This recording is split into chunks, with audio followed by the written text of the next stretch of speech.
Olá pessoal, boa noite, estamos ao vivo para todo o Brasil. Estou aqui hoje com o Evandro Sinotti, vamos bater um papo aqui sobre o Brasil, sobre a política, sobre um monte de coisa. Vamos falar aqui do livro também do Evandro Sinotti, O Não Senhor Comuna. Vai entrando aí na live, vai deixando sua opinião, vai fazendo suas perguntas, vai compartilhando também. Vamos esperar a galera entrar para a gente poder trocar essa ideia bem bacana aí com um dos ícones aí da direita brasileira.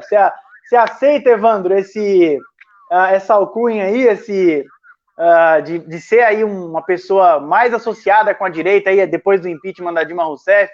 Você escreveu um livro, Não Senhor Comuna, fez bastante sucesso, vários políticos conheceram o seu livro, tiraram fotos do seu livro. E aí, Evandro? Tudo bem, Eduardo? Um prazer estar conversando com você. Eu acho que ícone é uma palavra muito forte, né? Eu sou uma gotinha no oceano, aí a gente está fazendo trabalho cultural, cada um fazendo o que pode, né? E eu sou mais um desses que tá somando aí para isso daí. Aliás, você falou em um livro, mas já são dois, né? Já tenho dois também. São dois, isso mesmo. E eu vou te fazer uma pergunta já se vai ter um terceiro. Não responde agora, mas quero saber se vai ter um terceiro aí, Evandro. Ô, Evandro, na época que você escreveu, o primeiro livro foi lançado em 2015, foi isso? O Não Senhor Comuna é o primeiro? Sim, fim de 2015. Fim de 2015. Ô, Evandro, a gente estava passando por um momento muito turbulento no Brasil naquela época, né, com o governo da Dilma e tudo mais. O que foi que te motivou, Evandro? Seu trabalho ele é muito didático, né? O seu livro rodou o Brasil inteiro. Praticamente todo mundo que se associa de alguma forma com direita brasileira já ouviu falar do seu livro ou tem o seu livro. Né? O seu livro foi um dos mais vendidos aí na época. E o que motivou, Evandro, você a querer escrever o livro? Eu preciso escrever um livro, porque o que foi que motivou, Evandro? O que deu aquele start em você? Eu vou escrever o livro Não Senhor Comuna. Eu acho que todo mundo pensa em escrever um livro, mas a gente sempre acha que não vai ter capacidade para escrever o livro. E esse aqui surgiu meio sem querer. Eu fiz uma série de posts no Facebook durante uns 10 dias, em que em cada um desses 10 dias eu desmascarava uma falácia esquerdista. Então eu começava a falar esquerdista, por exemplo, não foi o verdadeiro socialismo. Daí não foi o verdadeiro socialismo. Eu falava, não, caro comum, eu falava um palavrão nos meus posts no Face. E a galera começou a curtir. Eu comecei a aumentar a quantidade de curtidas. A galera gostou do jeito que eu estava explicando. E aí eu sei que depois de uns 8 ou 10 dias, as pessoas estavam falando, por que você não faz um blog? Teve gente, por que você escreve um livro? Eu sei que depois de 8, 10 dias, eu já tinha certeza que eu escrevi o livro, porque o mais difícil eu tinha conseguido. Sem querer, eu descobri a forma de escrever de um jeito que as pessoas achassem interessante. Essa forma de falácia primeiro e depois, não, na época eu falava não caro comum nem o palavrão. Aí eu troquei para não ser comum. Então aquela estrutura dos posts do Facebook acabou indo para o livro. Então o mais difícil, eu falei, o mais difícil eu já tenho. Agora é só, em vez de fazer um post de Facebook para cada uma dessas falácias com 15, 20 linhas, sei lá, eu pegar mais fontes tal, destrinchar isso melhor, fazer um negócio mais sério, não que os posts eram bobagens, mas um troço mais sério, um negócio mais sério. E aí eu falei, agora de vento em popa, tranquilo. Então eu já tinha certeza que eu escrevi o livro com 8, 10 dias, porque eu falei, o mais difícil eu descobri a forma de escrever de um jeito que as pessoas achem interessante que eu escrevi. Ô, Evandro, você falou que escolheu aí o Não Senhor Comuna por causa dessa estrutura que você fazia nas postagens. Mas quando que você decidiu e qual foi a motivação para você mudar esse nome? Eu lembro que quando você falou do projeto, na época, do Não Senhor Comuna, eu lembro que eu até opinei e falei que eu não tinha gostado do título, né? E o título foi uma coisa que pegou pra caramba, super fácil e tudo mais. Mas na época eu tinha até dado uma sugestão, que você pediu uma sugestão lá nos grupos, aí eu falei, não, era melhor falar assim, ó, como desmascarar, uma coisa mais na estrutura que tem aí. Mas como é que você tomou essa decisão de só Não Senhor Comuna, pronto, só isso? E como é que foi isso aí, Evandro? Eu acho que pelo sucesso dos posts, que era não, na verdade eu vou falar aqui, não caro comuna pi, né? Começava. Eu acho que deu muito certo, eu fiquei com aquele negócio na cabeça, está legal. Então, na hora de escrever o livro, eu falei, posso só tirar o palavrão e deixar não caro comuna. Mas não caro comuna fica muito formal, assim, muito eu não sei, eu não tô achando a palavra certa aqui para dizer. Falei, não, preciso dar uma trocada nisso daí. Daí eu comecei a perguntar para uma galera o que eles achavam e tal. Ninguém se pronunciou muito, eu acabei optando pelo não ser comum, e como você disse, né, acabou pegando, né? Acabou virando até sinônimo de outras coisas, né? Tem um monte de montagem já no Face, não senhor não sei o quê, com outra coisa que não tem nada a ver, então pegou isso daí. Então foi interessante, coisa que se eu tivesse provavelmente colocado um outro título genérico, tipo o subtítulo do livro, né? O subtítulo do livro aqui tá, acho que tá aqui embaixo, Guia para desmascarar as falácias esquerdistas. Se eu tivesse colocado só Guia para desmascarar as falácias esquerdistas, talvez vendesse até mais, né? Bem grandão, assim, talvez vendesse até mais, não sei. Mas o nome não ia pegar, né? Essa é aquela coisa, uma coisa marcante, né? E acabou se tornando uma coisa marcante. Sim. Ô Evandro, você é considerado aí, pelo menos eu te considero como o rei do marketing, né? Você é um case de marketing aí de sucesso fantástico. Você utilizou uma série de técnicas de marketing aí bem legal para divulgar o seu livro. Você dava o livro de presente, não é isso? Para deputados, para senadores, para a política inteira. E a galera começou a gostar e começou a divulgar o teu livro. Você também arrumava treta nos grupos, tanto é que você tomou um monte de bloco no Facebook aí. Oi, Evandro, como é que você estudou marketing? Como é que foi essa coisa do marketing aí? Porque você realmente é considerado um case de sucesso absurdo aí em termos de marketing, né? Que alavancou pra caramba aí as vendas do seu livro. Como é que foi isso aí, Evandro? Você tem alguma formação de marketing, alguma coisa? Não. Embora para a empresa que eu trabalho, eu já fazia vários textos para rádio. Então, eu sempre gostei um pouco da área do marketing, mas eu nunca estudei formalmente. Eu acho que foi um pouco em algum grau, eu não sei se você lembra, talvez você não vai se lembrar, mas na época que o Olavo lançou o livro dele, o Mínimo, várias pessoas postaram fotos com o livro.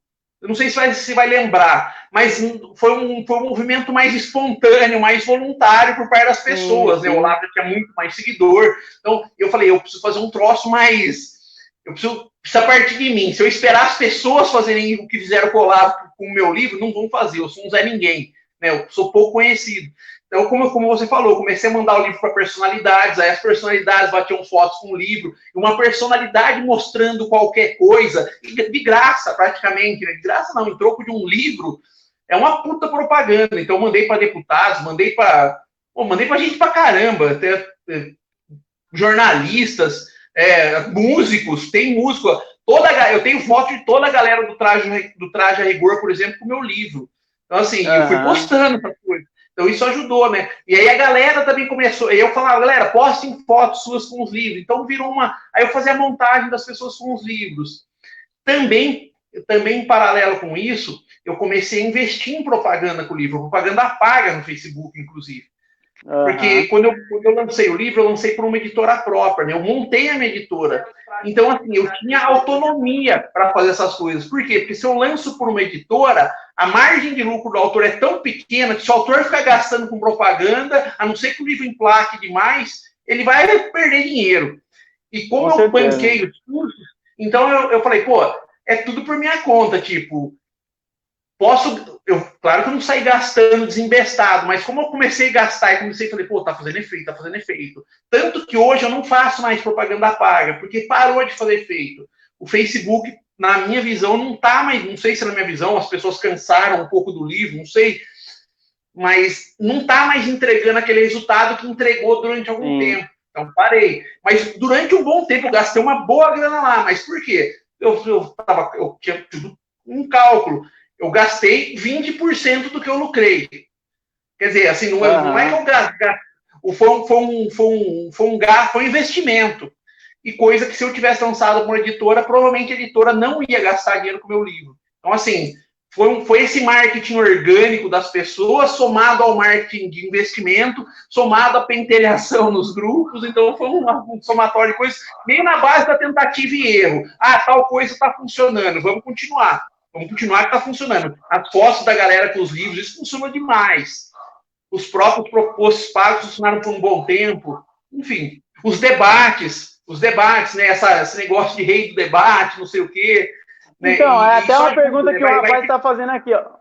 Ó, Evandro, o Hernani tá falando desses debates aí, ó. Lembro que o Sinote desafiava toda a galera para debater com ele e os debates eram ótimos. Você é conhecido como o rei dos debates aí. De onde Sim. surgiu esse negócio do rei dos debates, ô Então, Evandro? o rei dos debates fui eu que me auto-intitulei rei dos debates. Falei, pô, não tem nenhum rei dos debates, então posso me titular. Então, assim, você vai criando um mito. Aí depois de algum tempo, eu fui ganhando vários debates, aí eu comecei a fazer uma contagem, né? Já está no 20º debate. Então, cada debate eu ganhava, assim que acabava o debate, eu postava no meu Face. 13-0, tipo, 13 debates, 13 vitórias. Daí 14-0 no debate seguinte. Assim, então você vai criando uma mística, assim, alguma coisa assim. E aí foi legal para divulgar. Por quê? Porque a galera começou a ver também que modéstia à parte, eu tinha algum conhecimento, não era só o que estava nos livros. Porque no debate entra mais coisa, né? No debate você tem que estar preparado. Eu costumo dizer que existe um ditado, um provérbio que diz: prepare-se para o pior, espere o melhor e aceite o que vier. Então, antes de todo debate, eu tenho isso em mente. Eu tenho que estar preparado, porque eu não sei como esse esquerdista vai vir, eu não sei se ele vai vir com um monte de ad hominem, se ele vai me xingar. Então, eu tenho que estar preparado para, se ele vier com essa postura, eu estar preparado para não ser pego de surpresa, travar, enfim. Então, eu sempre vou preparado. Eu sempre vou preparado para achar que o cara vai me esculachar. Então, se o cara não vier para me esculachar, aí você dá uma mudada na postura. Com certeza. Ó, a Isis está falando aqui, ó, quero ler esse livro ainda. Estava na época da faculdade, só conseguia ler os livros de direito, faltou ler o livro de direito, a palavra da Isis. Ô Isis, tem uma pergunta aqui do Paulo, ele está perguntando aqui, ó, qual era o palavrão que você falava lá os esquerdistas? Era FDP. FDP aí, ó. Ó, Paulo, tá aí a resposta. Ó, pergunta do Felipe Honorato aqui, ô Evandro. Qual é a falácia mais difícil de desmascarar da esquerda? E aí, Evandro? Eu te diria que mais difícil de desmascarar é a que, na hora que você vai pesquisar boas fontes para tentar desmascarar, você chega à conclusão que você não vai conseguir. Então, por exemplo, tem que falar assim, por exemplo, eu pensei em desmascarar, mas eu teria que estar eventualmente trabalhando no governo para ter acesso a dados. Tipo, ia ser um sacrifício brutal para escrever um capítulo. Então, as mais difíceis são as que você fala, porra, eu sei que isso é uma falácia, porque senão eu não ia pensar em desmascarar ela. Mas às vezes você não consegue achar os dados que você acha necessários. Então, essas são as mais difíceis. As mais difíceis são as que você não acha uma bibliografia interessante ou dados estatísticos, alguma coisa assim que você necessitaria. Mas são poucas.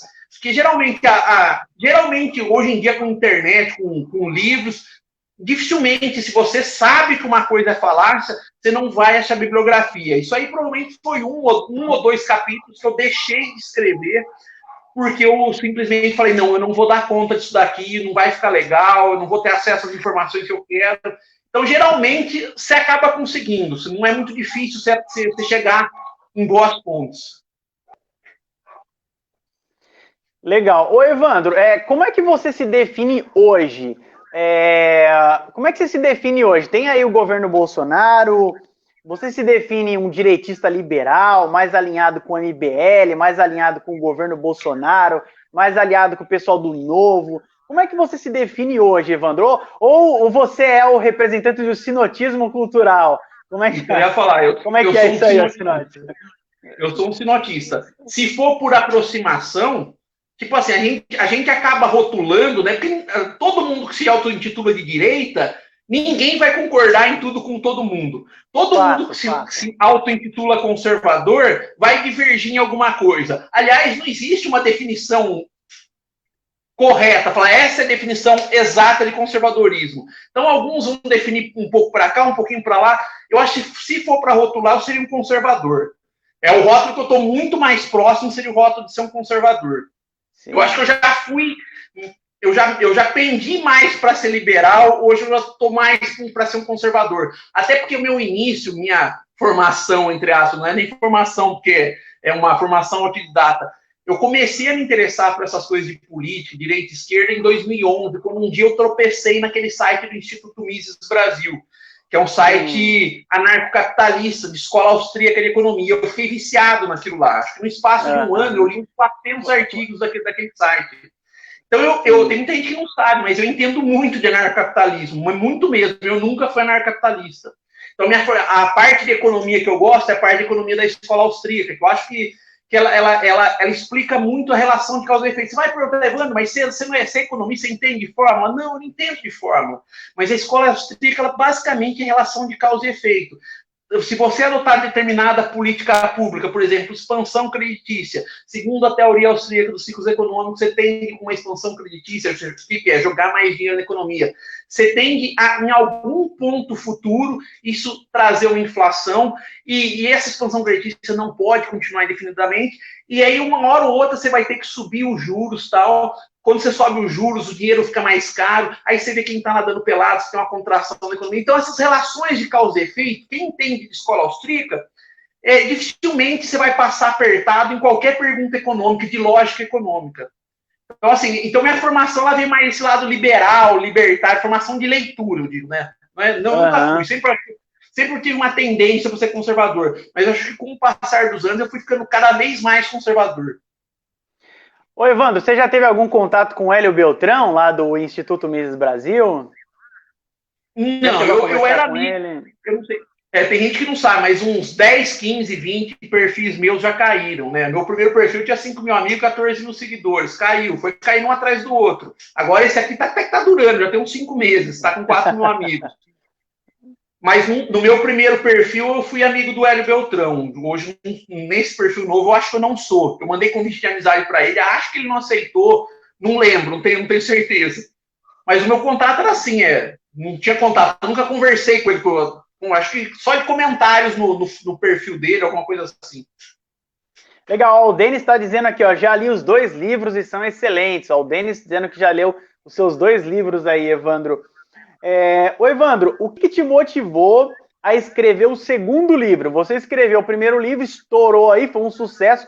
Inclusive, o presidente Bolsonaro mostrou o seu livro em uma live.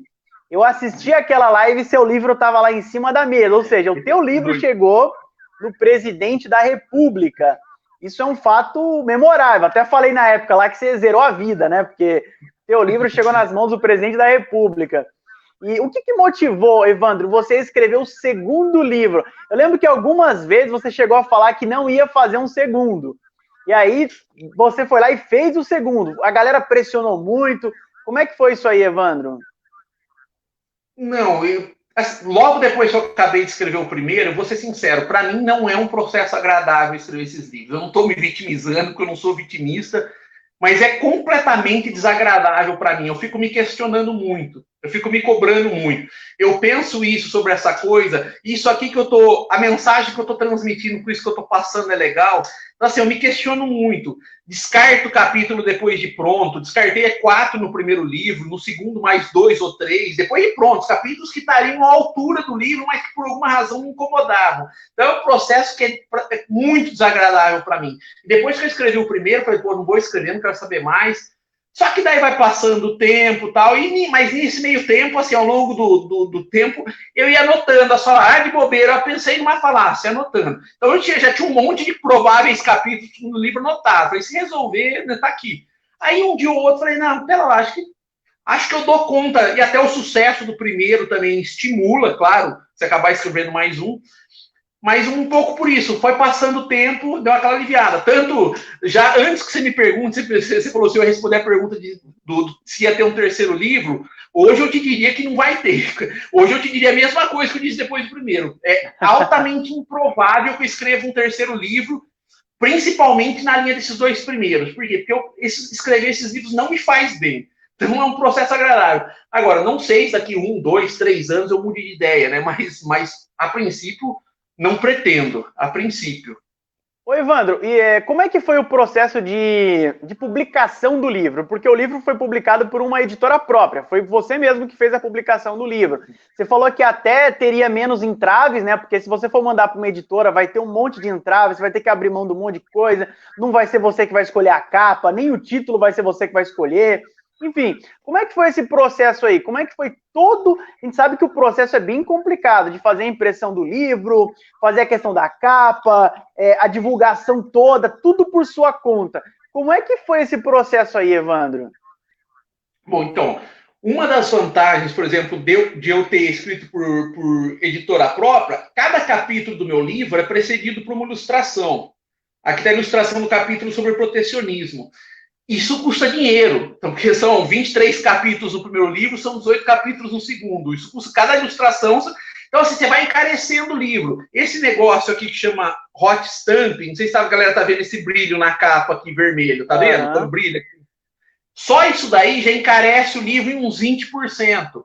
Então, todas essas coisas, todos esses caprichos, você só consegue fazer se você controlar o processo, se você assumir os gastos. Uma editora dificilmente vai investir de maneira diferente no seu livro do que nos outros que ela publica. Então, assim, algumas coisas que eu achava interessantes, eu pude fazer. Aí eu tive que abrir uma MEI, né, uma microempresa individual, que é muito simples para abrir, né?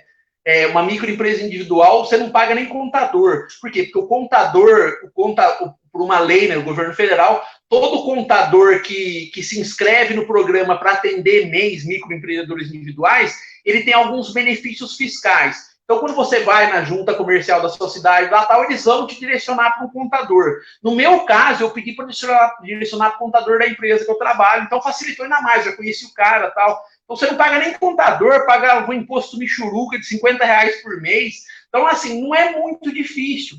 Não é muito difícil. Demora alguns dias e tal, mas é bem tranquilo de fazer. Claro, depois tem que tirar uns negócios para poder fazer nota fiscal tal. Você não vai vender para distribuidora, para livraria sem nota fiscal. Esses caras não vão comprar sem nota fiscal. Então, você tem que ter algumas coisas assim. Então, dá algum trabalhinho, só que se o livro estourar, não é estourar, se o livro vender de 5 a 10 mil cópias, por exemplo, já compensa você abrir para uma editora pessoal. A margem de lucro sua vai ser maior do que se vender a mesma quantidade para uma livraria, para uma editora, uma outra editora, se você terceirizar para uma editora de alguém, né? Se você submeter o seu livro a alguma editora. Só que se você vender pouco, por exemplo, o meu segundo livro não vendeu muito. Eu já não trabalhei o segundo livro tão bem. Peguei e lancei na pior hora da história do mercado livreiro brasileiro. Não sei se você sabe, mas a Livraria Saraiva, a Livraria Cultura, a Companhia dos Livros, todas em recuperação judicial. Então isso aí deu uma atrapalhada, inclusive financeira, para mim, inclusive, porque os caras não pagaram a distribuidora não me pagou. Então, assim, eu lancei na pior hora possível, dei uma desanimada, não divulguei, não trabalhei o livro. E como eu disse para um amigo meu que lançou um livro, o Alexandre Archer, né? Ele é um cronista, né? São crônicas. E quando ele conversava muito comigo antes de lançar o primeiro livro dele, eu falei para ele, Alexandre, entenda uma coisa, para gente que não é famoso, para gente que não vai ter mídia sobre o livro, se você não divulga, se você não trabalha o livro, ele não vende. Tipo, se você deixa o mercado trabalhar. Não, esse livro aqui, quando eu lancei, eu falava, ele tanto pode vender 2 mil quanto 20 mil cópias, ele já vendeu mais de 30 mil. Tudo vai depender do trabalho, um pouco de sorte também, de famosos compartilharem, isso ajuda muito, tem coisas que não estão muito no seu controle. Mas se você trabalhar, se você não trabalhar, não vende. Eu não trabalhei no segundo. Então, assim, o segundo, por exemplo, se eu tivesse lançado por uma editora, talvez eu teria ganhado alguma coisa. Provavelmente eu não ganhei nada com o segundo livro, deve ter vendido umas 3, 4 mil cópias só, isso aqui. Com essa quantidade, já não compensa lançar para uma editora própria. Né? Ô, Evandro, eu lembro que você narrou em um episódio que você vendia os livros com o MEI e depois o seu faturamento estourou o teto do MEI, não foi isso que aconteceu? Você teve que pagar muito mais impostos. Como é que foi isso? Como é que você lidou isso? Como é que você lidou com isso? Você passa a pagar contador, porque daí o contador, você deixa de ser MEI, o contador deixa de ser de graça, já começa daí. Então, todo mês tem uma continha de contador, todo mês tem uma coisinha de imposto, a maior do que quando eu era MEI. E mesmo vendendo pouco, acaba sendo maior. Hoje, minhas vendas já não são mais como daquela época, hoje daria para voltar a ser MEI. Talvez eu volte ano que vem, não sei. Talvez eu encerre a firma, não sei se os livros param de vender. Às vezes não compensa continuar. Se não for para lançar mais um outro livro, às vezes compensa fazer alguma coisa, sei lá, tomar algum tipo de decisão. Mas enfim, então eu tive que deixar de ser MEI e aí os gastos aumentam mesmo. Aí o gasto aumenta bem mais. Mas é uma coisa positiva, Porque se você deixou de ser MEI, é sinal que você passou a faturar mais também, né? Passou a vender mais também. Com certeza. Ô, Evandro, você se envolveu aí em algumas polêmicas, tudo mais. Tinha a questão lá dos bloqueios de você no Facebook. Em algum momento você chegou a tomar algum processo, Evandro? Não, nunca, nunca. Nunca. E muita gente já falou para eu processar, por exemplo, o Facebook, porque quando o Facebook excluiu minha primeira conta, eu tinha R$ 1.000 e poucos em crédito para gastar lá. Eu tinha pagado um boleto de R$ 1.500, eu só tinha gastado uns 300 em propaganda. Excluiu minha conta, eu fiquei sem acesso àquilo lá. E aí, tentar entrar em contato com o Facebook na época foi uma das coisas mais estressantes da minha vida. N tentativas de ligação, tentar descobrir com quem falar, não conseguia. Mas depois de 1 ano e meio, 2 anos, eu tentei mais uma vez, mas eu não queria só os créditos, eu queria a conta de volta. E assim, foi um péssimo momento que a minha conta caiu. Minha conta caiu uma semana depois que, em 2 semanas seguidas, eu tinha entrado na lista dos 20 livros mais vendidos do site da Veja de não ficção. Entraram em 2 semanas seguidas. Puta, e assim, eu estava no meu auge de venda, um faturamento que estava me dando uma grana bem legal por mês. Bem legal por mês. E aí que aconteceu isso. Então, assim, qual foi a alegação? Qual foi a alegação, Evandro? Qual foi a alegação que o Facebook deu para poder banir você? Às vezes eles dão umas alegações nada a ver. Como é que foi isso aí? É bem genérico. No meu caso, é bem genérico. Tipo, você infringiu as normas. E é claro que quem já viu aqueles termos do contrato dele, tem um monte de norma lá. É claro que um monte de palavrão que eu já devo ter falado, que eu falei, que eu escrevi para os outros, que eu xinguei de volta quando me xingaram. Qualquer uma daquelas coisas provavelmente pode entrar nos termos deles lá. Qualquer coisa que um monte de gente também faz, não estou falando que é certo, tá? Mas assim, eu não queria só o dinheiro de volta. Depois de uns 2 anos, eu consegui um contato com alguém que talvez já conseguiu ressarcimento. E eu acabei nem levando para frente, eu tô até hoje, eu até mudei de opinião, talvez mais para frente, vou tentar de novo, para pelo menos conseguir essa grana de volta, porque eu queria mais que a grana, eu queria o perfil de volta, que eu tinha muito contato lá, apesar que hoje não seria a mesma coisa. Naquele momento ali, realmente ali me atrapalhou demais. Então muita gente falava, processa o Facebook, não sei o quê, processa. E eu acabei não processando, que não é minha praia, eu não... Aliás, é uma divergência que eu tenho, assim, essas pessoas falam processem. Eu acho que isso é alimentar cada vez mais o mamute estatal. Cada vez que você processa, cada vez que você estimula as pessoas a se processarem, daqui a pouco o mundo vai ficar processo para cá, processo para lá, e não é essa minha praia. Eu lembro uma vez que eu li algum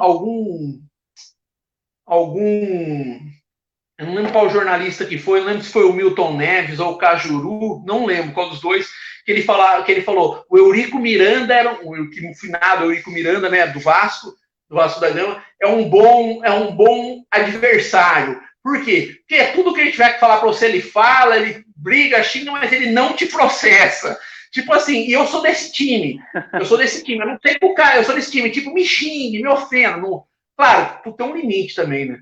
Tudo tem um limite. Se passar de um limite do aceitável, se começar a extrapolar para coisas que não se deve extrapolar, são os 500. Mas me xingando, eu sou tão xingado, eu nunca processei, nem vou processar por bobagem. Então não é minha praia. Mas a esquerda, ela qualquer coisinha, ela processa. Você acha que a direita não fazer isso não acaba dando mais margem para eles continuar nesse processo de bater em cima do processo? Então, esse é o argumento do Olavo. Talvez ele faça sentido. Talvez faça sentido. Só que, de qualquer forma, você vai estar alimentando uma multiestatal, mesmo fazendo sentido. Sim. Mesmo que, eventualmente, você vai inibir um pouco de esquerdista, cada vez mais as coisas vão entrar no campo jurídico. E até que, cada vez mais, você vai perdendo a liberdade de falar algumas coisas. Você entendeu? Cada vez mais você vai ficando com medo. E eu não é o tipo de coisa que eu estimulo. Eu, particularmente, não estimulo, mesmo entendendo que talvez possa ter razão, possa fazer sentido, possa ser o caminho a seguir, porque se você não seguir, eles vão te processar, e aí vai ficar um troço assimétrico. Eles se processam, você não processam eles ficam cada vez mais confortáveis para te processar e te xingar. Já que eles te xingando, você não vai processar, mas eu não alimento esse tipo de retórica. Entendo quem alimenta, quem acha que está certo, e talvez até esteja certo, mas eu não alimento. Ô, Evandro, você falou do Olavo de Carvalho. O que você pensa sobre o Olavo de Carvalho? Qual a relação que você tem com o Olavo? Como é que você acha a importância do Olavo de Carvalho aí para o governo, enfim, para o país hoje? Como é que você avalia o Olavo de Carvalho no cenário nacional aí? Eu diria que o Olavo de Carvalho não é para iniciantes. Por que eu diria que o Olavo de Carvalho não é para iniciantes? Porque ele tem uma capacidade de persuasão monstro.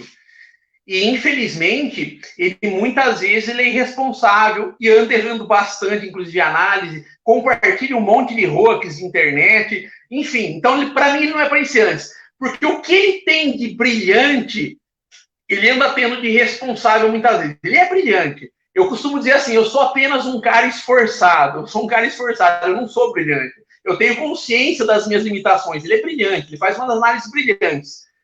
Mas ele faz algumas análises responsáveis. Ele tem um poder de persuasão. Ele tem, assim, ele já formou... Ele é tão influente, ele tem alunos, tanta gente que reverbera o pensamento dele, que quando ele fala uma bobagem dita por mim, ela pode ser danosa. Uma bobagem dita pelo Olavo de Carvalho, ela é potencialmente muito mais danosa, entendeu? Então, ele não é para qualquer um. O Evandro, de 6, 7 anos atrás, admirava mais o Olavo do que o Evandro de hoje admira. Entendeu? É bem por aí. Embora as pessoas têm medo, né? As pessoas têm medo de questionar o Olavo, né? Os seguidores dele, ninguém fala um A contra o Olavo. Nada do que ele fala, ninguém tem coragem de falar, professor, você falou... Eles chamam ele de professor, né? Professor, você falou uma bobagem, talvez não seja meio assim, porque ele vai ser expulso imediatamente daquele círculo social ali. É aquele medo que eu costumo dizer que a galera tem de ser cancelada. Cancelado é simplesmente porque tem muita... Eu não vivo dos meus livros, até porque se vivesse dos meus livros, hoje morreria de fome, porque hoje eles não me dão quase dinheiro mais. Eles já me deram. O meu primeiro livro, eu consegui comprar uma casinha velha com ele, tá alugado, então ele me rende R$800 por mês, a casinha velha tá alugada. Então, ele me deu dinheiro. Hoje não me dá um centavo, hoje não me dá R$500 por mês, não deve dar isso. Mas ele me deu dinheiro durante um tempo. Mas tem muita gente que vive disso, não é meu caso. O livro foi um plus muito bem-vindo durante um tempo, mas eu não vivo disso. Então tem muita gente que tem medo de contrariar o Olavo, porque o cara ou é jornalista, ou é formador de opinião, ou é um youtuber, ou é não sei o quê, mas o cara ele vive, ele tomou aquilo lá como profissão. E tem muita gente que critica as pessoas que ganham dinheiro com isso. E as pessoas se esquecem que quem ganha dinheiro com isso, geralmente tem muito trabalho para fazer isso. E o fato dela ganhar dinheiro motiva ela a fazer um trabalho mais sério. Por exemplo, como eu disse, os posts no Facebook do Não Caro Comum na FDP, eles eram posts, eu procurava ser honesto intelectualmente, mas eu não busquei o embasamento que eu dei no livro. A partir do momento que você faz um trabalho mais sério, que você eventualmente tiver a perspectiva até de ganhar dinheiro com isso, como eu disse, você faz um trabalho mais sério, um trabalho que pode chegar a mais gente, tem gente que critica as pessoas que ganham dinheiro com isso. E elas não veem que é uma tremenda burrice, né? Que a pessoa gasta tempo, tem muita gente que é a profissão do cara isso daí. Então tem muita gente que tem medo de contrariar o Olavo e ser cancelado. E muita gente acabou sendo cancelado durante esses anos. Mesmo que foi por um tempo, um Luciano Ayan, não sei se você lembra do Luciano Ayan. Lembro. Eu era amigo do Luciano Ayan. Aliás, talvez até seja nesse perfil aqui. Mas o Luciano Ayan é um cara que foi cancelado. O Luciano Ayan era cara que tinha 150 curtidas por post. Hoje ele tem 10. Tá... Exatamente. Eu acompanho ele de vez em quando lá no Twitter. Ele não tem muito pouco seguidor mais. Hoje, eu vou ser sincero, eu até discordo das posturas. E eu cheguei a falar com ele, certa vez eu conversei com ele em box, falei, cara, tal postura, não sei o quê. Na época eu era meio bobalhão também, achei que deu uns conselhos que hoje talvez eu não daria. Mas, enfim, hoje eu acho que até ele está defendendo, ele está indo para um caminho que eu já não gosto muito mais, ele me perdoe se ele ficar sabendo disso, mas eu acho que ele está indo para um caminho que eu não acho, até das ideias. Mas ele é um cara muito inteligente, que tem muita informação, um cara que estuda. E ele, na época, foi cancelado simplesmente por dar uma divergida do Olavo. Então... e é um cara que, eu não sei se ele vive disso, mas então as pessoas têm medo disso. Então tem muita gente que fala assim, Ivan, o que você acha da fragmentação da direita brasileira? Eu falo, excelente, você só tem que ter cuidado para não se tornar um idiota útil da esquerda, porque tem muita gente que treta com alguém da direita, e a hora que ele vê, você olha assim, o cara está praticamente aliado à esquerda, E está sendo um idiota útil jogando contra a direita, num grau, em algum grau, uma hora, quando você critica alguém, em algum grau talvez você esteja sendo um idiota útil para a esquerda. Em algum grau. O Alexandre Frota, né? O Alexandre Frota, a Raquel Sherazade, né? Eles foram todos por esse caminho. O Alexandre Frota eu nem considero de direita. Então, esse aí foi um aventureiro aí, né?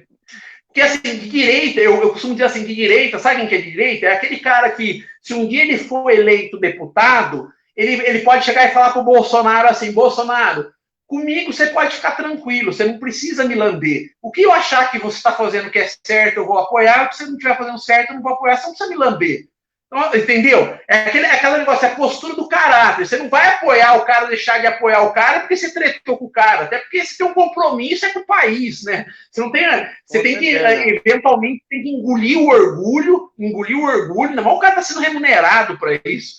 Tem que engolir o orgulho e segue a vida, né? Então, no caso do Frota, eu nem considero, mas mesmo gente de direita, ou que tem ideias mais conservadoras ou mais liberais, que estão ultimamente agindo como verdadeiros idiotas úteis, né? Verdadeiros idiotas úteis.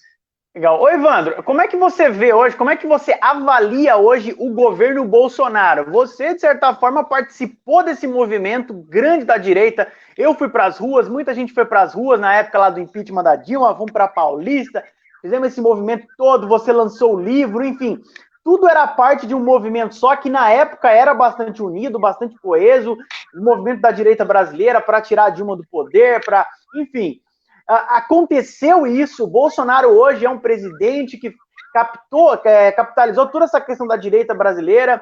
E aí, como é que você avalia o governo Bolsonaro hoje?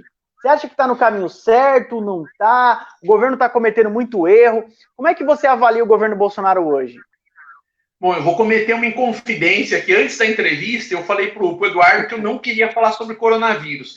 Então, essa análise do governo Bolsonaro que eu vou fazer vai ser basicamente até fevereiro, ou seja, até antes do coronavírus. O que ele fez até fevereiro de 2020. Nos últimos 3 meses, eu acho que ele cometeu alguns erros, sim. Mas eu não vou falar sobre o coronavírus e sobre esses últimos 3 meses. Então, essa minha análise vai ser até fevereiro de 2020. Eu acho que ele estava vindo num caminho interessante. Poderia ter sido melhor? Poderia. Por exemplo, quando aprovou a reforma da Previdência, que foi em setembro ou outubro do ano passado, eu achei que demorou muito, por exemplo, para mandar o peso da reforma administrativa e da reforma tributária. Naquele tempo, ele tinha força, ele tinha mais apoio. Ele foi demorando, foram acontecendo coisas que foram enfraquecendo o governo perante o Congresso e perante a mídia. E aí o peso da reforma tributária não veio daí o coronavírus, então eu achei que ele demorou, achei que certas coisas estão lentas. Tudo aquilo que o Paulo Guedes, eu concordo com 90% do que o Paulo Guedes faz. Eu acho que é o nome que dá mais sustentação para esse governo. Mas o Paulo Guedes falava em desmobilizar ativos, privatizar e conseguir. O número que ele falou, os números que ele falava na época da campanha eleitoral, que ele ia conseguir desmobilizando ativos. O que é desmobilizar ativos? Dizem que, se eu não me engano, a União tem, 600 mil imóveis, um monte de coisa que a União poderia, o governo federal, né, a União, poderia vender, e coisa que não dá lucro, eventualmente pode até dar prejuízo, e que você poderia vender para investir em algumas coisas, ou investir em saúde e educação, infraestrutura, ou pagar uma parte da dívida pública, e isso praticamente não foi feito no primeiro ano. Então, isso realmente deixou a desejar. Privatizações deixou a desejar. Um monte de coisa que ficou mais no discurso pré-eleitoral. Isso posto, ele estava num caminho interessante, talvez um pouco mais lento, isso na parte econômica. Em alguns outros quesitos eu tenho mais discordâncias com ele. Por exemplo, no quesito de educação, por exemplo, o Weintraub, ele é um cara que tem uma virtude essencial para lidar com a direita, o Weintraub. Ele não joga no livro de regras da esquerda. O que é o livro de regras da esquerda? A esquerda determina o que pode e o que não pode ser dito. O Weintraub caga e anda para isso daí. Então, ele tinha a postura correta para lidar com a esquerda. Só que tinha a hora que ele era irresponsável e falava bobagem também. Tinha a hora que ele fazia muita fumaça. E quando você faz fumaça, você deixa a esquerda oriçada contra você, contra o governo. Isso tumultua o governo, enfraquece o governo perante o Congresso, perante a mídia. Então, até para você falar certas verdades, tem que ter um time, e as verdades também tem que ser verdades que não pode o feitiço virar contra o feiticeiro. Eu acho que tinha hora que ele errava nesse sentido. Qual foi o maior erro? Qual foi o maior erro do Weintraub, então, na sua opinião, ô Evandro? Qual foi o erro que ajudou a desgastar pra caramba? Porque ele foi super desgastado, ele apanhou pra caramba. Qual foi o erro aí, Sinote, que você fala assim que derrubou o Weintraub? Assim, provavelmente, se eu tivesse no lugar do Weintraub, eu talvez seria um pouco mais prudente que ele, mas também teria sofrido 70%, 80% dos problemas que ele sofreu. Por quê? Porque ele está mexendo na área onde o esquerdismo está mais arraigado, que é a área universitária, a área educacional, universidades públicas. Então, qualquer ministro da educação que quisesse mudar as coisas nessa seara, ia passar apertado, porque a classe jornalística é aliada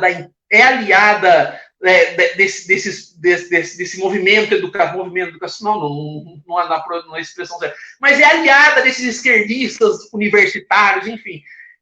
Dificilmente não teria problemas.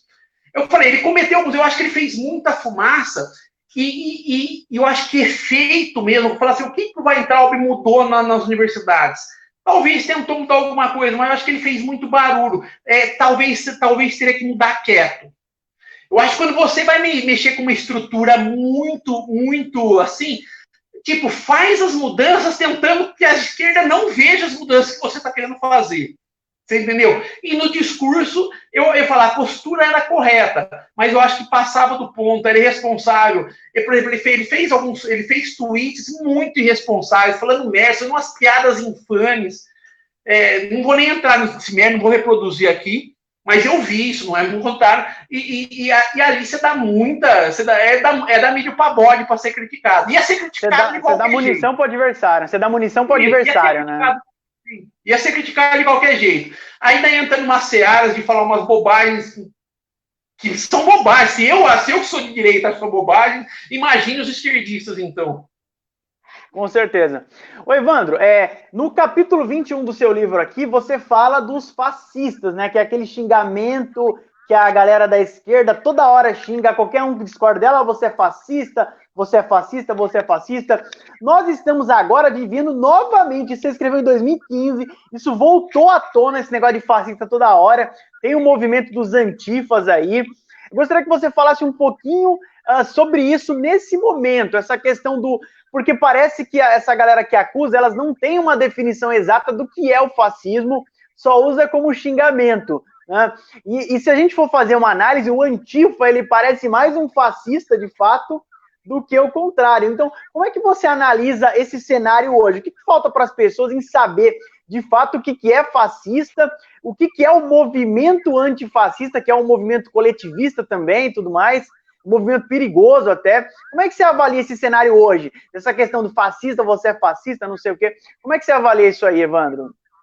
Bom, existe um negócio, uma lei, entre aspas, chama Lei de Goldwyn, que à medida que uma discussão política ela começa a ficar mais acalorada, a chance de alguém ser chamado de nazista é 100%. É claro que é um exagero de nazista, mas a gente pode amplificar. E ela chama Lei de Goldwyn, porque o cara que chamava não sei o que Goldwyn, era o nome do cara. A gente pode ampliar isso daí para o fascismo também. À medida que uma discussão política ela começa a ficar mais acalorada, a chance de você ser chamado de fascista por um esquerdista é monstruosa. Mesmo que, eventualmente, esse esquerdista não faça a mínima ideia do que foi o fascismo, ou que ele saiba o que foi o fascismo, mas ele vai te chamar de fascista, porque o que importa para o esquerdista não é a verdade, é a narrativa. Os caras estão cagando para a verdade. Eles sempre estão cagando para a verdade. Desde que o rótulo seja pejorativo, eles vão tentar imputar esse rótulo pejorativo num direitista. Então, muito provavelmente, os estudados que forem honestos intelectualmente vão saber que de fascista a gente não tem nada. Por exemplo, alguém que quer diminuição do poder do Estado. O lema do fascismo é tudo no Estado, nada fora do Estado, nada contra o Estado. Alguém que quer menos Estado é chamado de fascista. Algo errado não está certo. Então, assim, o cara sabe, o cara que estudou um pouquinho o que é o fascismo, ele sabe que nós não temos nós eu quero dizer, eu não estou querendo dizer que não possa ter um ou outro fascista no meio da direita, não estou dizendo isso, mas a imensa maioria não tem nada de fascista. E somos quase todos, já fomos xingados de fascistas um monte de vezes. Por quê? Porque, como eu disse, o que importa para eles não são os fatos, o que importa é a narrativa. Se a narrativa, se a narrativa é pejorativa, se o rótulo é pejorativo, vamos usar contra eles.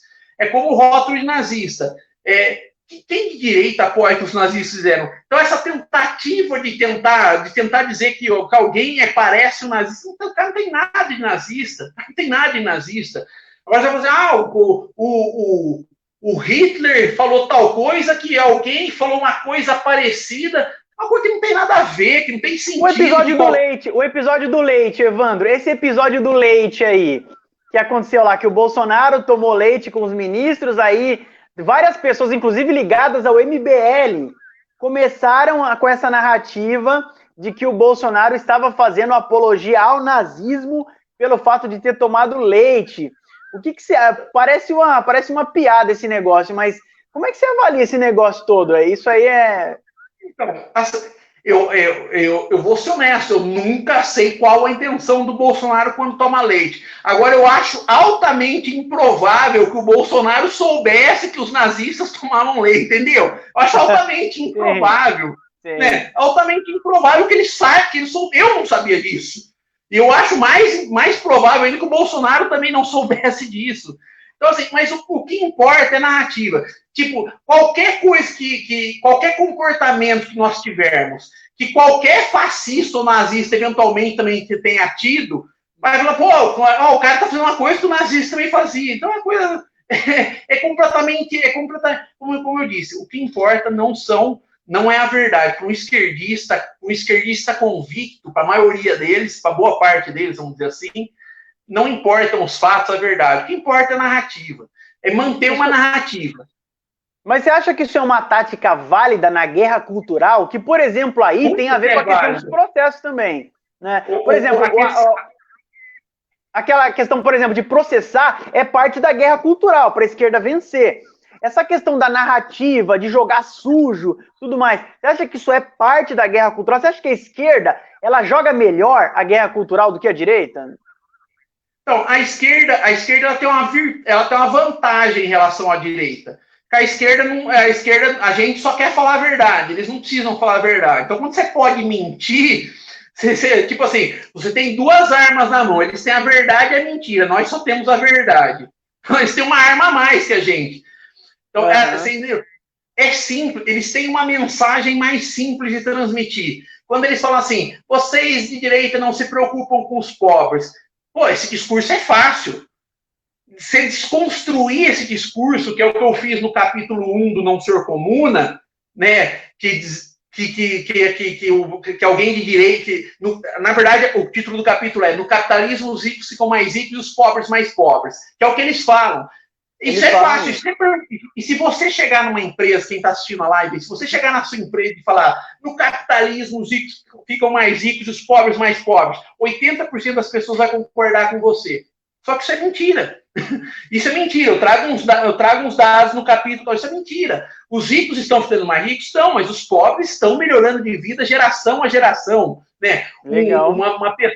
Uma pessoa hoje tem um padrão de vida, a renda em países ricos hoje, por exemplo, é 10 vezes maior do que há 200 anos atrás, na média. Então, assim, os pobres estão na renda média, os pobres também estão melhorando de vida.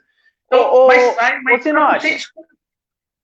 isso aí que você está falando tem a ver com a questão da desigualdade, não é? Porque, assim, o discurso da esquerda, ela se preocupa muito com a desigualdade e não necessariamente com o combate à pobreza, né? Eles falam muito de desigualdade e não de combate à pobreza, que é uma coisa que a direita fala. O que importa não é a distância entre pobre e rico, mas combater a pobreza. Você acha que existe uma certa... que é um comportamento muito de inveja, talvez, esse negócio de querer que as pessoas sejam mais iguais do que necessariamente tirar as pessoas da pobreza? Então, eu costumo dizer que o esquerdista não se preocupa com o que os pobres não têm. Ele se preocupa com o que os ricos têm. Porque se eles se preocupassem com o que os pobres não têm, eles não iriam defender o socialismo, que não tornou ninguém menos pobre, entendeu? Então eles não se preocupam com os pobres. Esse discurso aí que esquerdista se preocupa com o pobre, conversa para boi dormir. Me fala um país socialista, dezenas de experiências socialistas na história, em que um pobre deixou de ser pobre. Não. O que aconteceu realmente reduziu a desigualdade. A desigualdade passou a ser só de 1%. Só 1% que é rei ou amigo do rei, ou seja, da classe governante, que deixou de ser pobre num país socialista. O resto, os outros 99%, passaram a ser todos igualmente pobres. Então, realmente, reduziu a desigualdade. Todos ficaram igualmente pobres. É como a Margaret Thatcher diz. Você prefere que a desigualdade... Não sei se você está aparecendo aí, meu dedo. Tá. Está aparecendo para a câmera? Eu não sei se você prefere que a desigualdade seja assim, ó. O pobre aqui, o rico aqui. Ó, o pobre aqui. Ou que a desigualdade seja assim, ó, pequenininha aqui, ó. Só que aqui, ó, lá embaixo, ó. Ou seja, o pobre, a desigualdade é menor. Mas o pobre no socialismo é mais pobre do que o pobre no capitalismo. Então, e outra, pessoas livres. Aliás, é até legal você entrar nesse capítulo, nessa seara da desigualdade. Esse foi um dos capítulos que não entrou no meu livro. Eu escrevi o capítulo sobre desigualdade, mas eu não consegui, eu não me senti à vontade para defender desigualdade. Eu não consigo defender desigualdade. Mas pessoas livres, naturalmente, elas serão desiguais. A partir do momento que você... A única maneira de você falar não vai ter desigualdade é você tirar a liberdade econômica das pessoas. Então, ou você para não ter desigualdade, não pode ter liberdade. Não pode ter liberdade. Porque pessoas livres vão naturalmente produzir desigualdade. Vou explicar esse raciocínio. Vamos supor que hoje, do nada, todos nós passamos a ser iguais. E aí você fala assim, mas vocês têm liberdade para enriquecer de novo. Obviamente, pessoas indo atrás de seus interesses, as pessoas são diferentes, têm preferências temporais diferentes. O que é preferência temporal diferente? Alguns vão preferir ser aquele carpe diem, sabe aquele negócio que o pessoal tatua? Carpe diem, vivo hoje, traduza. Tudo que você ganhar, você gasta, viaja, vive hoje. Outro não, vai falar assim, não, eu quero que eu ganhar, eu quero poupar para minha velhice. Eu prefiro passar mais apertado agora para ter uma velhice mais confortável. Outro vai falar assim, não, eu prefiro, eventualmente, em vez de comprar uma chácara hoje, não sei o quê, eu prefiro guardar dinheiro para acumular capital, para comprar máquinas, equipamentos, tornar a mão de obra do meu trabalhador na minha fábrica mais competitiva e daí eu ganho mais dinheiro no futuro. Então, eu tenho uma preferência temporal diferente. Então, pessoas têm preferências temporais diferentes. E pessoas livres vão produzir desigualdade. O que é produzir desigualdade? Pessoas livres vão criar coisas. Então, o cara que cria um sistema novo de irrigação, ele produziu desigualdade. Ele vai ser o primeiro a se beneficiar, mas ele vai beneficiar a sociedade também. Como que ele vai beneficiar a sociedade? A partir do momento que ele cria um novo sistema de irrigação, esse sistema, obviamente, se ele for bem sucedido, se ele ganhar mais dinheiro, esse sistema é mais eficiente. Vai aumentar a produtividade ou tornar a produção mais barata. Se tornar mais barata, as pessoas vão conseguir comprar, vão ter mais acesso a esses bens. Vamos supor que se produzisse 1 bilhão de Ferraris por ano, todo mundo ia ter uma Ferrari, porque tem escassez de Ferrari. Uma coisa é caro. Quanto mais Ferraris forem produzidas, ou seja, é como você querer controlar preços. Controlar preços, geralmente, o que acontece, empresas marginais saem do mercado. O que é empresas marginais? São empresas fora da lei? Não, são empresas que têm margens de lucro reduzidas. A partir do momento que você tabela o preço, essa empresa vendia a R$10 um produto, e ela estava ali no limite, tendo lucro no churuca. A partir do momento que o governo tabela e fala, não, você só pode vender por 8. Essa empresa, ou ela demite funcionário para tentar se equalizar, ou eventualmente ela quebra, ou ela demite e quebra mesmo assim.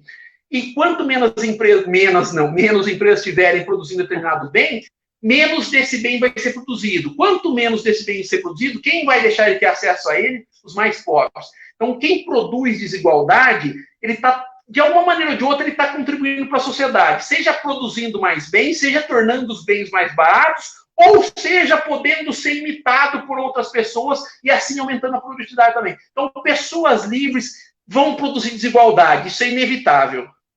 Legal. Ô, Evandro, no capítulo aqui do seu livro, no capítulo 13, você fala do Paulo Freire aqui, né? Que ele diz aqui, ó, não há saber mais ou saber menos, há saberes diferentes. Capítulo 13 aqui, a frase é atribuída ao Paulo Freire. O que você acha que a esquerda tem esse fetichismo pelo Paulo Freire? O que você acha que atribui isso? Por que essa paixão toda pelo Paulo Freire? Eles falam que Paulo Freire é usado em vários lugares do mundo, e Isso é verdade, ô Evandro? O Paulo Freire é referência em outros países? De onde que vem isso, ô Sinote?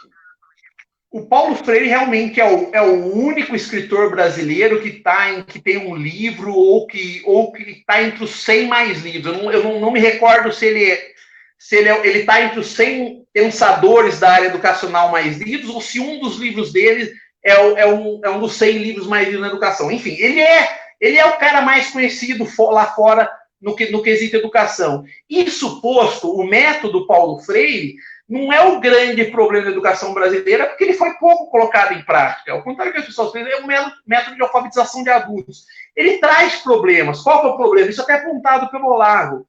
Você insere mais uma variável no problema. No processo de alfabetização, quando você traz mais uma variável, o que é? Essas discussões sociais em tenridade, quando a criança deveria estar se concentrando exclusivamente no processo de alfabetização, se trazer mais uma variável, não tende a ser uma coisa que tende a auxiliar na alfabetização. Mas aí alguém vai falar assim, mas você olha lá, o método Paulo Freire alfabetizou pessoas. Meu amigo, qualquer método de alfabetização vai alfabetizar pessoas.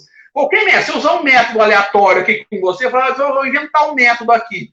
Se eu inventar um método aqui, ele vai funcionar em algum grau. Agora, você tem que ver qual que funciona melhor. E hoje, o método Paulo Freire, basicamente, para quem não sabe o que ele é aquele método silábico, aquele da cartilha Caminho Suave, com as reflexões sociais de integridade. Então, não é nada também do outro mundo. O problema é as reflexões sociais. Eu costumo dizer que o Paulo Freire ele é menos danoso pelo método Paulo Freire, porque o método Paulo Freire não foi tão aplicado, e mais danoso pela influência de livros como a Pedagogia do Oprimido, que quase todo professor leu ou conhece, ou cai algum material do Paulo Freire nos concursos públicos, então os caras têm que estudar aquela merda.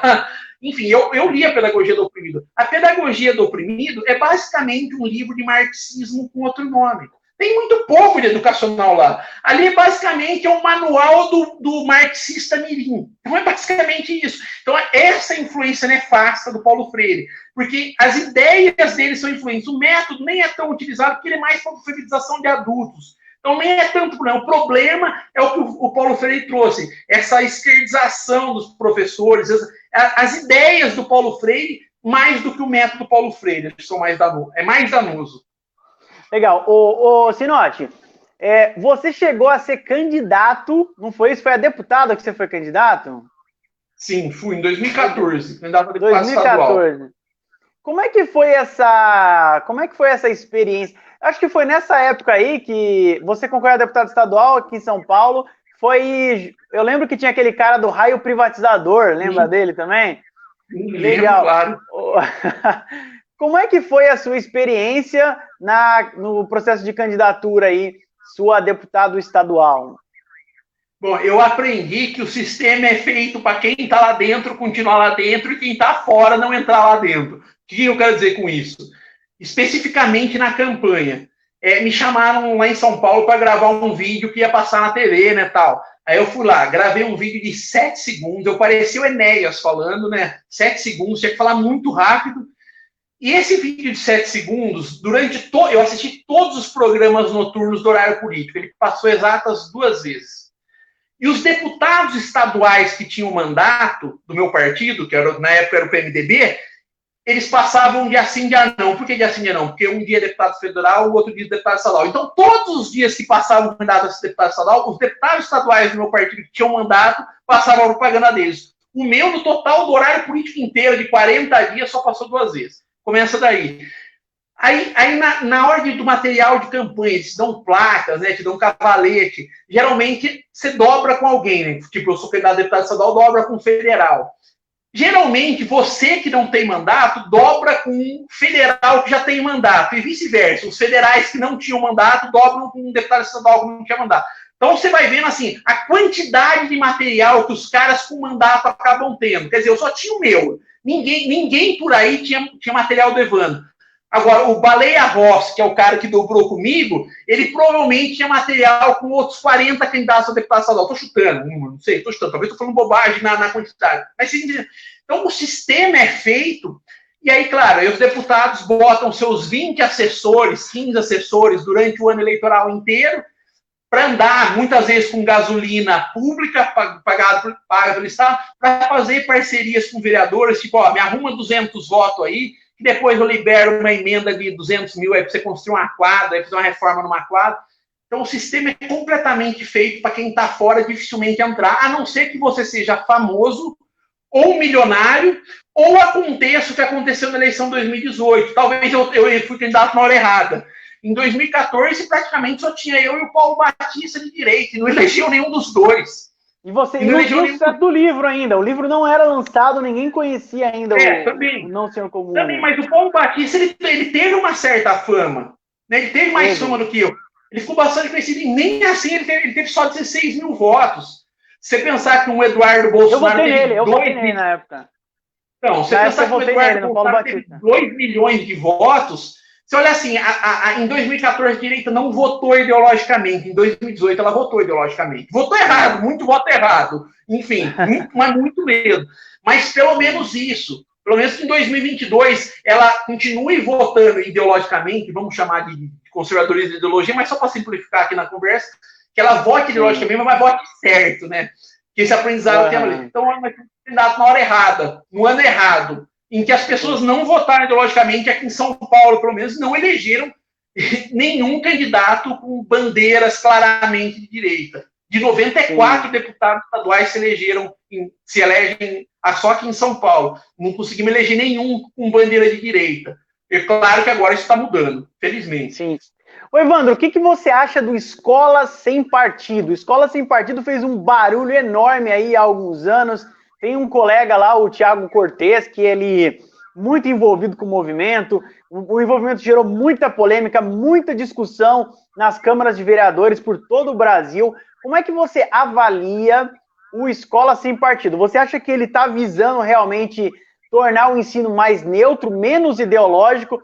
Tem até uma pergunta do Carlos Emílio aqui, ó. Boa noite, por favor, por que politizaram o ensino no Brasil? O Fernando de Paula está dizendo aqui, ó, minha professora é a pedagogia do oprimido, vai em todo concurso para professor. Você acha que a Escola Sem Partido, ela visa tirar essa ideologia do ensino, ou ela visa colocar a direita também como opção? Como é que você avalia? Então, eu até escrevi um capítulo em que eu cito no livro 1, deixa eu achar ele aqui, em que até eu coloco aqui o artigo 3º do anteprojeto do Escola Sem Partido, né? E desse artigo 3º, né, seriam fixados cartazes dizendo os deveres, direitos do professor, que o professor não cooptará os alunos para determinado partido político, corrente política, manifestação. Então tem muita coisa positiva no anteprojeto, tem coisa lá que eu não concordo. Hoje eu não aprovaria o anteprojeto da direita. Eu acho que muita coisa lá é interessante. Eu acho assim, o Escola Sem Partido, ele cumpriu o seu papel. O que cumpriu o seu papel? Ele trouxe o tema doutrinação para o debate público. Então, de qualquer forma, ele cumpriu um papel importante. Mas tem algumas coisas no anteprojeto que eu discordo. 1 ou 2 itens especificamente. Até esses dias eu estava fazendo... Talvez eu faça uma nova impressão dos livros no futuro, e esses tempos eu estava fazendo uma revisão, eu até revisei o que eu escrevi no meu próprio capítulo do livro. Ali, eu até pontuei que tal item do meio discordo, tal. Então, até na minha revisão, mas a imensa maioria do que eles dizem eu concordo. E eu não vejo uma visão ideológica. Por mais que, obviamente, os caras possam ter uma visão mais conservadora, no anteprojeto não tem nada de, pelo menos não que eu me lembre, não tem nada de que vamos trocar um viés por outro viés. É simplesmente vamos deixar livre. A parte até que eu não gosto, assim, vamos expor. Deixa eu até achar aqui o item 4. Eu lembro de cabeça que o item 4 me incomoda um pouco. Deixa eu até lembrar que é textualmente o que diz o item 4 aqui. Ao tratar de questões políticas, socioculturais e econômicas, apresentará aos alunos de forma justa as principais versões, teorias, opiniões e perspectivas concorrentes a respeito. Isso parece muito bonito, isso, né? Mas eu me imagino o professor tendo que expor uma teoria que eu acho que é abjeta. Eu não sei se eu ia querer ter que expor ela, entendeu? Então, assim, eu acho que às vezes... Então, eu acho por essa interpretação que você olha assim, parece muito legal, muito bonito, mas, pô, por que eventualmente eu vou ter que passar para frente uma teoria que tem muita gente que fala assim, que você deve conhecer para poder criticar. Mas eu não sei se eu me sentiria à vontade se fosse professor e tivesse que falar de determinada coisa que eu acho que não agrega nada de positivo. Então, por isso que me incomoda um pouco esse item. Embora eu entenda... Pode concluir. Não é só isso. Não pode falar. Oi, Evandro, com essa questão da educação, a gente vê que o pessoal da escola austríaca, eles reclamam muito que a escola austríaca não é ensinada na academia, não tem menção. A gente vê hoje uma parcela muito grande aí, e isso muito através de quem começou isso lá no fundo, que foi o Instituto Mises Brasil, da galera tá discutindo escola austríaca hoje, a gente vê a relevância e vê como é que os caras acertaram uma série de previsões, né? Ciclos econômicos, essa coisa toda, eles acertaram crises, como a de 2008 e várias outras. O que você acha o que você atribui o fato de não haver discussão na academia, ainda ter essa dificuldade de se discutir escola austríaca no âmbito das faculdades, das universidades públicas principalmente? Você acha que dá para fazer alguma coisa nesse sentido? Ocupar espaço? Vamos para lá? Vamos levar isso? O que você acha que está faltando aí de levar a escola austríaca para a academia? Então, eu acho que essa resposta serve também para as universidades, para o ensino de história, filosofia, enfim, enquanto processo de admissão, e aí que eu falo, eu estou falando como leigo, eu não sei exatamente como que é o processo de seleção de novos professores. Por quê? Porque se o processo, se for do jeito que eu imagino que possa ser, talvez seja mais ou menos do jeito que eu estou falando, se o processo seja para você participar de um processo seletivo, por exemplo, para uma universidade pública no curso de economia ou de história, você tem que ter mestrado. Aí você vai olhar assim, os professores que têm de história ou de economia nem tanto, mas de história, filosofia, geralmente nas universidades eles são de esquerda. Então, geralmente, as teses de mestrado que os alunos vão propor para eles vão ser de esquerda. Então, geralmente, as pessoas que vão ter mestrado e doutorado vão ser de esquerda. Então, geralmente, as pessoas que vão prestar os concursos vão ser de esquerda. Então, você vai continuar sempre tendo só professores de viés esquerdista. Você vai querer, sabe, o sistema se retroalimenta. O que eu quero dizer com isso? Tem que mudar o processo de seleção. Eu não sei, talvez esteja falando bobagem. Mas o processo de seleção, desde que dentro da lei, né, porque você não pode fazer uma coisa ao avesso da lei, se a lei não permite, mas o processo de admissão de novos professores tem que ser de algum jeito que não entre a professor esquerdista, que na prática torne muito difícil que professores não esquerdistas entrem. Entendeu? Entendi. Eu não sei se em algum grau tem que ter algum grau de subjetividade na aprovação, tipo os outros professores, não sei, talvez estou falando bobagem, talvez seja um concurso por simples. Mesma coisa do processo de escolha de reitores. Então, tudo isso, e eu acho que isso vale para a faculdade de economia também, que é quase absurdo você falar que marxismo tem espaço numa faculdade de economia, e tem, porque eu não fiz faculdade de economia, mas já participei de grupos de economia no Face, e você olha assim, porra, tem um monte de gente que defende marxismo. E assim, no aspecto econômico, marxismo, que sentido que faz o marxismo hoje? Que ideia de Marx que é relevante hoje? Que ideia de Marx que não foi refutada hoje? Você não tem. Você pode ter alguma previsão apocalíptica, não apocalíptica, alguma coisa do Marx, mas assim, o capitalismo vai colapsar, porque...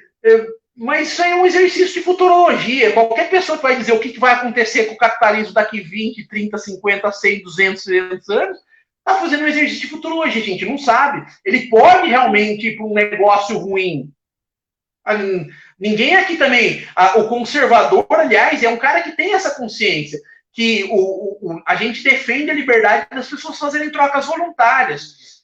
Mas desde que os direitos naturais das pessoas, vida, liberdade e propriedade, desde que não falte o suficiente para os demais, na visão de John Locke, ou vida, liberdade, o direito de buscar a própria felicidade, na visão de Thomas Jefferson, que eu gosto mais. E para buscar a própria felicidade, no mínimo, você tem que ter condição de garantir a própria subsistência. Se o capitalismo evoluir para um caminho que que algumas pessoas não têm condição de garantir a própria subsistência, você chega à conclusão, pera lá, alguma coisa está errada, algo errado não está certo, algo precisa ser feito. Então, nós, conservadores, temos esse receio. Eu não sei para que lado que vai o capitalismo. Isso não quer dizer que eu sou contra o capitalismo, estou a favor das trocas voluntárias. Mas se ele caminhar tanto, eu não gosto de entrar nessa seara. Não gosto de entrar nessa seara.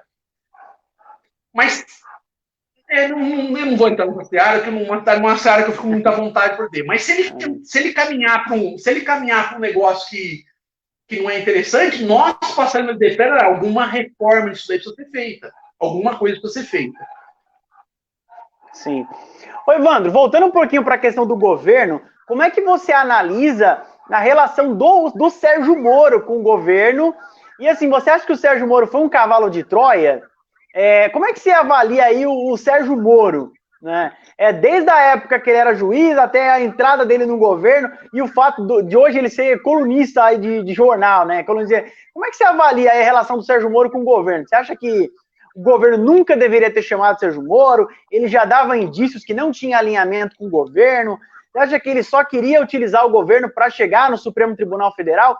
Como é que você avalia aí o Sérgio Moro? Você falou do Paulo Guedes, que você gosta bastante do Paulo Guedes, que concorda com 90% do que o Paulo Guedes fala. E o Sérgio Moro, o Sinotti? Bom, desde antes do Moro sair do governo, eu sempre já tinha em mente que eu não votaria no Sérgio Moro. O que o Sérgio Moro já falou é que seja uma visão conservadora de alguma coisa. O que o Sérgio Moro já falou em matéria de economia, de uma fala assim consistente, em matéria de respeito à propriedade privada, o que o Sérgio Moro já falou que seja uma visão, essa é uma visão de direita ou conservadora de alguma coisa. Olha, claro que eu não acompanho tudo que o Sérgio Moro fala, mas se falou alguma coisa, foi muito pouco. Então, assim, começa que eu nem acho que o Sérgio Moro é um cara de direita. Começa que o Sérgio Moro é ex-juiz. Começa que eu já tenho um princípio de não votar em burocrata. E não votar em alguém que não seja da iniciativa privada. Isso eu tenho em mente cada vez mais, assim. Votar em alguém... O Sérgio Moro é um cara que já defendeu o próprio auxílio moradia, né, porque ele era juiz. Porque disse que eles não tinham correção do salário... E alguém vai falar assim, o auxílio moradia é automático. Não, o auxílio moradia dos juízes não é automático. O cara tem que ir lá e pleitear. Ele tem o direito de se pleitear, mas ele tem que ir lá. Não são todos os juízes que pleiteiam. Ele foi lá e pleiteou. Ele já ganhava um salário de juiz, foi lá e pleiteou auxílio moradia. Não é o cara que alguém acha que um Sérgio Moro da vida é um cara que vai reduzir o peso do Estado se um dia for presidente? Sério que alguém acha isso? Eu não acho. Eu posso estar enganado. Tanto é que o pessoal que está se alinhando com ele é o pessoal do PSDB, essa coisa toda, né? O pessoal que se desgarrou do Bolsonaro ali também é uma galera que é mais social-democrata, que está se alinhando com... que não é de esquerda ali, esquerda petista, mas é aquela galera que gosta do Estado, gosta do papel do Estado do jeito que ele é. Né? Eu tenho essa questão, lembra de eu falar que eu não gosto de processar os outros? Eu acho que se botar um juiz lá, eu acho que vai ter, tipo assim, é uma tendência ao aumento da burocratização da vida. Então já começa daí, eu já não tenho muita simpatia por esse mesmo, então não é o perfil de cara que eu gostaria de votar. Então, assim, nunca foi um cara que eu tive grande simpatia. Entendo quando o Bolsonaro chamou ele lá, era um nome que dá muita sustentação para qualquer governo. É um nome que dá muita sustentação, que a mídia teria medo de bater, teria receio de falar com um A contra, assim, pelo menos no começo. Então, assim, dá uma estabilidade para o cara. O governante também gosta de ter assim, uma costa quente, né? Então, o Moro é o cara que dá uma costa quente, o Guedes é o outro que dá uma costa quente. O Guedes dá uma sustentabilidade para o mercado, o Moro dá uma sustentabilidade para a opinião pública, para a mídia, para tudo. Então, assim, é compreensível ele ter chamado. Compreensível, eu acho que foi compreensível. Mas eu nunca esperei muito do Sérgio Moro. Não, nunca.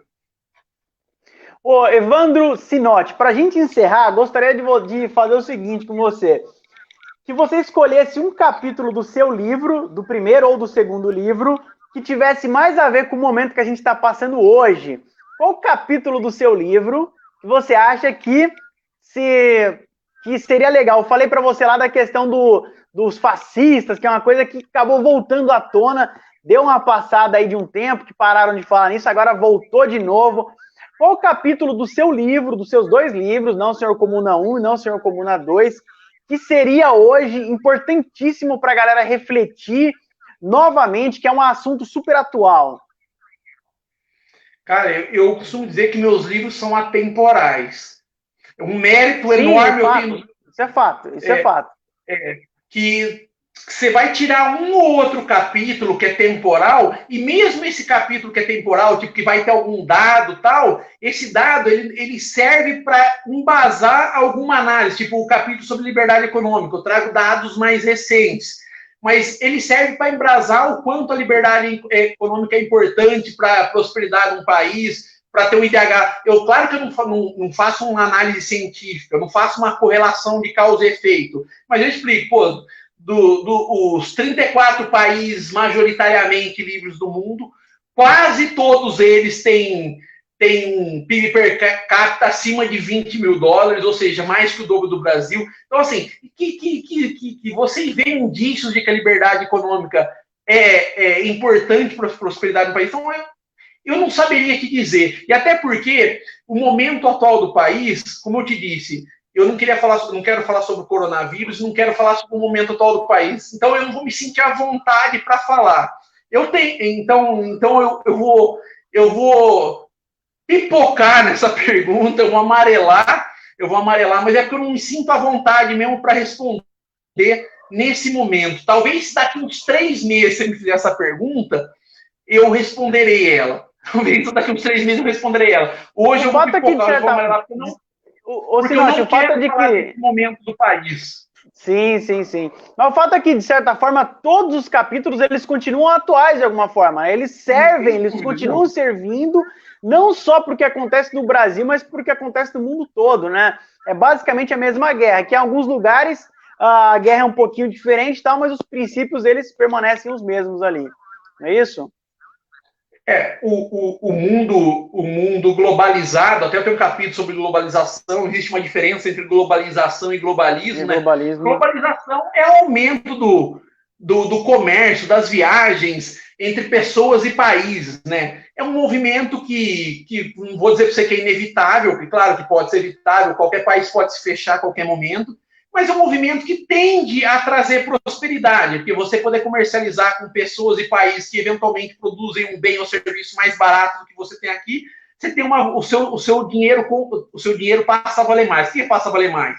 Se você tem a opção de comprar uma coisa por 80 vinda de fora ou por 100 produzida aqui, obviamente o seu salário passa a ter um poder aquisitivo maior. Então, a globalização ele tende a ser positivo, embora eu faça alguns adendos no capítulo, algumas questões importantes que o mundo não é perfeito, o mundo é cheio de variáveis, que eventualmente, que na teoria parece certo, na prática entra alguma outra variável que pode levar o governo a ter que adotar uma ou pelo menos estudar a adoção de uma ou outra medida, mas enfim, o globalismo já seria um aumento um aumento ou uma tentativa de aumento da influência de organismos transnacionais sobre pessoas e países. Ou seja, organismos transnacionais, eles tendem a querer influenciar pessoas e países. Então, isso que você disse.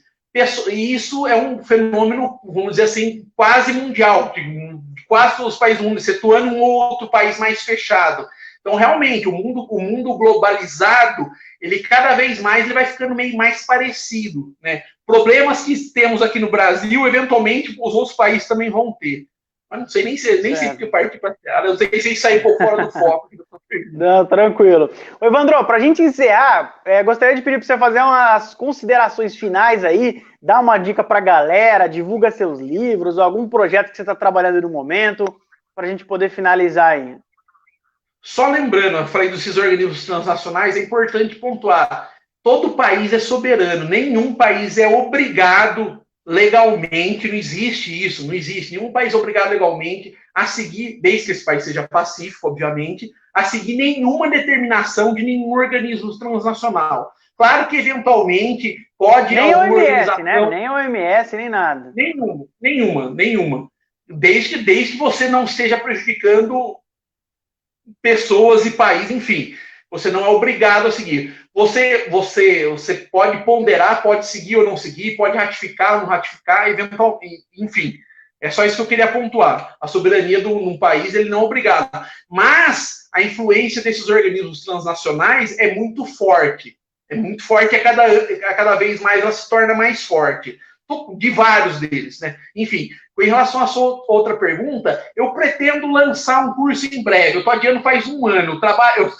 Eu já gravei pequenos vídeos há um ano, inéditos estão gravados. Eu tenho esse curso uns 90% pronto. Eu só estou aguardando achar o parceiro certo para fazer a parte burocrática. É quase certeza que eu vou lançar isso daí em breve. Esse é o meu foco. Perfeito. Sinote, muito obrigado pela participação aqui na entrevista. Muito legal bater um papo com você, trocar uma ideia aí sobre o Brasil, sobre os seus livros que foram tão importantes para esse movimento de direita aí, que deu uma guinada no país. Gostaria de agradecer bastante aí a sua presença. Gostaria de agradecer também a todo mundo que assistiu aí a nossa live aqui com essa lenda da internet aí, que é o Evandro Sinote, o rei do marketing, o rei dos debates, e aí um cara super gente boa. Sinote, muito obrigado, tá? Mais pra frente pretendo fazer outra entrevista com você pra gente continuar conversando desses temas aí super importantes aí pra gente. Certo, Evandro? Obrigado. Grande abraço.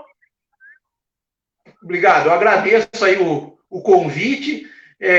Você leva a gente para coisa, você nasceu para ser entrevistador, você leva a gente, tem carisma, cara. Não tô enchendo, não tô fazendo um elogio não sincero, eu é sincero mesmo. Você tem carisma, você se expressa bem, cara. Nunca perca a honestidade intelectual, que você vai longe, que a honestidade intelectual é uma coisa que está em falta para a maioria dos comunicadores aí pelo Brasil.